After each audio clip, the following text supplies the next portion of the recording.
10 ചോദ്യം 20 ചോദ്യമാണ് നമ്മൾ ചോദിക്കുന്നത്. ലേണേഴ്സിൽ 12 പാസ്സായാൽ പാസ്സാവുമായിരുന്നു. ഇനി അങ്ങനെയല്ല, 30 ചോദ്യമാക്കി വർദ്ധിപ്പിക്കുകയാണ്. 25 ചോദ്യം പാസ്സാവണം ലേണേഴ്സിൽ.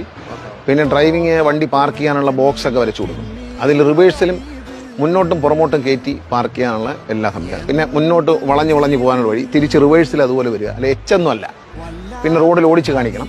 വണ്ടി മോട്ടോർ വെഹിക്കിൾ ഉദ്യോഗസ്ഥന്റെ മുമ്പിൽ വെച്ച് തന്നെ പാർക്ക് ചെയ്ത് കാണിക്കണം. പെട്ടെന്ന് പാർക്ക് ചെയ്യാൻ പറയും. പാർക്ക് ചെയ്യാൻ പറയുമ്പോൾ നോ പാർക്കിംഗ് പാർക്ക് ചെയ്താൽ പണി പോകും, ലൈസൻസ് കിട്ടില്ല. പാർക്ക് ചെയ്യുമ്പോൾ ബാക്ക് റോഡിലോട്ട് കിടന്നാലും ലൈസൻസ് കിട്ടും. അങ്ങനെ പാർക്കിംഗ് വളരെ പ്രധാനമാണ്. വണ്ടി ഓടിക്കുക എന്നുള്ളതല്ല, വണ്ടിയെ കൈകാര്യം ചെയ്യാൻ പഠിക്കണം. അതിനാണ് പാർക്കിംഗ്. റിവേഴ്സ് എടുക്കുക. 3 പേര് പോകാൻ പാടില്ല. 3 പേര് കുഞ്ഞിനെ കൊണ്ടുപോകാം. അച്ഛനും അമ്മയും കുഞ്ഞും കൂടെ പോകാം. അല്ല 3 ചെറുപ്പക്കാർ ഹെൽമെറ്റും വയ്ക്കാതെ സർക്കസ് കാണിച്ചൊന്നും പോകാൻ പറ്റില്ല. അതെല്ലാം വലിയ ഫൈനായിരിക്കും.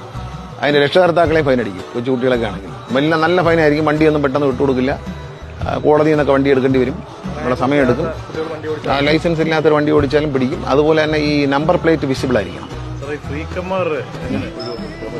അവരോട് ഞാൻ പറഞ്ഞത്, ഫ്രീക്കന്മാർക്ക് വേണ്ടി അവർക്ക് തന്നെ അവരെ നമ്മൾ അവഗണിക്കുന്നില്ല. അവർക്ക് പ്രത്യേകമായ ഒരു സ്ഥലം അവർ തന്നെ കണ്ടെത്തി അതിനകത്ത് സർക്കസ് ചെയ്യാനും തലകുത്തി മറിയാനും എല്ലാം സംവിധാനം ഉണ്ടാക്കിയിട്ട് വന്നാൽ പെർമിഷൻ കൊടുക്കുമെന്ന് ഞാൻ ആദ്യം പറഞ്ഞല്ലോ. അത് അവർ നമുക്ക് ബഹുമാനം തന്നെയാണ്. പക്ഷെ റോഡിൽ വേണ്ട.